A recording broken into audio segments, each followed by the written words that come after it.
Alors donc, on a terminé avec l'électricité la dernière fois, ce qui fait qu'à partir de maintenant, on va attaquer un nouveau chapitre. Donc pour vous repérer dans le cahier, vous prenez une nouvelle page et vous notez donc le titre du chapitre, l'optique. On va attaquer tout ce qui concerne la vision, le concept de la lumière, les ombres et ainsi de suite.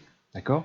Alors cette vidéo fait directement suite au live qu'on a fait la semaine dernière, et dont on a un peu parlé justement du mécanisme de la vision, ce qu'on savait de la lumière, ce qu'on comprenait sur comment on peut voir les objets, avec les objets qui peuvent éclairer, les objets qui peuvent ne pas éclairer. Je vous invite d'ailleurs par rapport à ça à revoir la vidéo du live de la dernière fois pour essayer d'être un peu au point, parce que je vais aller beaucoup plus vite cette fois-ci avec la trace écrite de ce qu'on a fait justement en activité la dernière fois. Alors je vais quand même faire un petit rappel. Quand on a observé un peu l'optique, ce qui nous intéressait, c'est comment les objets sont perçus, comment on fait pour voir un objet. On avait distingué justement qu'il y avait deux types d'objets, les objets effectivement qui émettaient de la lumière et les objets qui recevaient cette lumière-là. Et c'est grâce à la lumière qui est émise et surtout à la lumière qui rebondit, qui est réfléchie sur ces objets, que le cerveau, et donc l'être humain, pouvait percevoir les objets. Dans le sens ici, la lumière qui est émise par la lampe est diffusée et rebondit, réfléchie sur le sommet donc du jouet qui est là, et c'est ce rebond, parce qu'il y a un rayon qui revient jusqu'à l'œil, que la personne arrive à voir l'objet. Bien évidemment, ça concerne tout, quel que soit l'objet, quelle que soit sa hauteur. Particularité, si les objets ne reviennent pas, justement, vous voyez ici, le rayon réfléchi qui tape sur le Lego, qui est issu de la lampe à la base, donc ça tape sur le Lego et normalement c'est censé revenir à l'œil.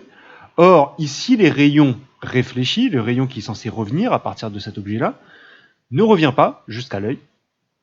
Et donc, l'objet nous apparaît invisible. Nous apparaît pas. Pas invisible, il ne nous apparaît pas surtout. D'accord ?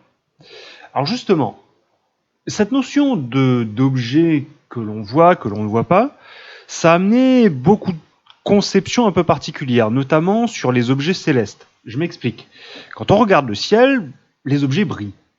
Alors certes, c'est joli, le ciel est étoilé, ce qu'on appelle justement les étoiles, sauf que, à cause de notre manque un peu d'études et de notre manque de connaissances à l'époque, il y a plein d'étoiles. Alors vous voyez pas, mais là je viens de faire des guillemets avec les doigts.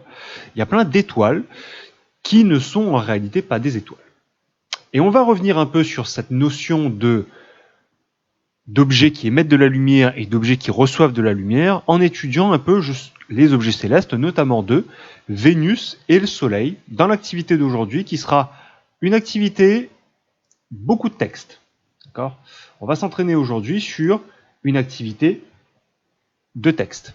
D'accord ? Donc vous avez deux documents. Un document qui vous parle ici du Soleil et un document qui vous parle ici de l'étoile du Berger, avec une boîte de vocabulaire.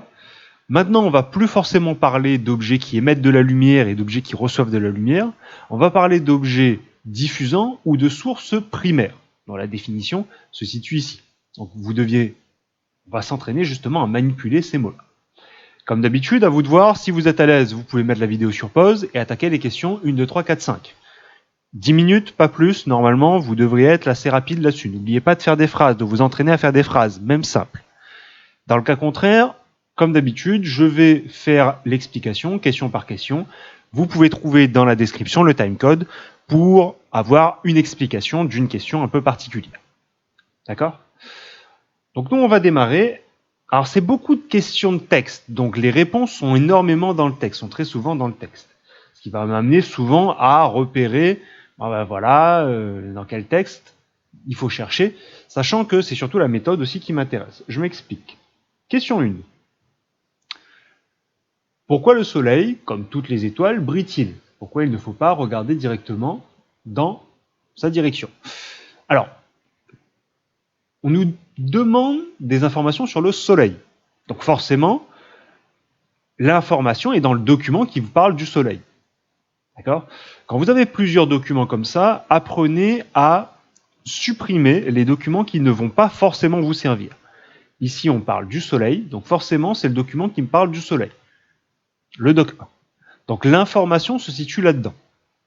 Pour pouvoir trouver rapidement l'information, pourquoi le soleil brille-t-il? Donc pourquoi il émet des rayons lumineux? Pourquoi il émet de la lumière? À vous de chercher ces informations-là dans le texte. Le fait qu'il brille, le fait qu'il envoie de la lumière. Si vous arrivez à trouver le mot briller, lumière ou rayon, vous trouvez la réponse. Pourquoi ne faut-il pas le regarder directement? Directement, regardez directement. Donc c'est ce mot-là que vous devez chercher. Pour pouvoir facilement faire des questions de texte, vous prenez la question, vous prenez un ou deux mots à l'intérieur et vous le cherchez à l'identique ou une signification équivalente dans le texte. Une fois que vous l'avez trouvé, vous allez trouver la réponse. Même principe pour la question 2. Question 2 explique pourquoi Vénus est appelée l'étoile du berger. Donc on parle de l'étoile du berger, donc de Vénus. Il ne semble pas que ça soit le doc 1. Le doc 1 parle du soleil. Donc le doc 2, par contre, parle de l'étoile du berger. Donc l'information se situe dans le doc 2. D'accord?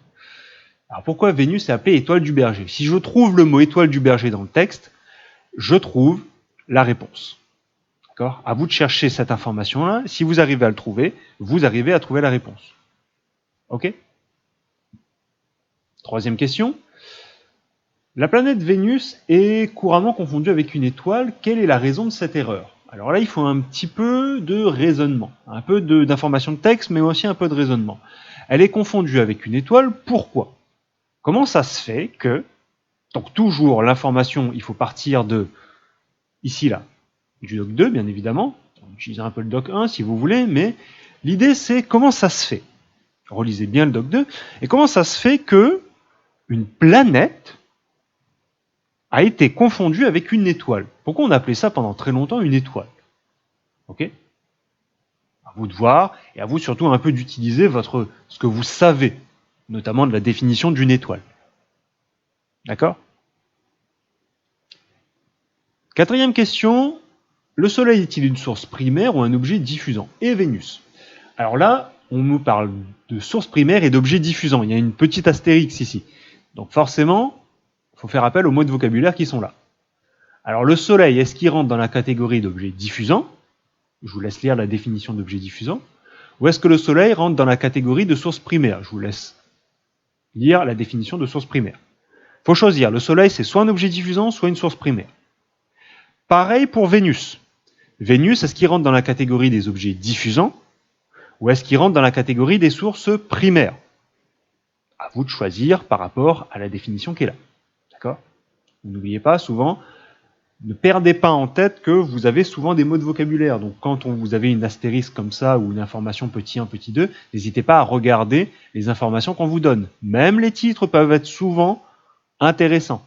Ne les oubliez pas. Trop souvent, vous regardez le texte et vous oubliez tout ce qu'il y a autour. Bon, on fait attention. Cinquième question. Quelle différence existe-t-il entre une planète et une étoile? Bon ben voilà, c'est un peu un petit bilan. Comment je peux faire? Il y a plein d'objets célestes, hein, et parmi tous ces objets célestes, en fait, il y a les objets, on va dire planètes, ou plutôt objets diffusants, et les objets étoiles.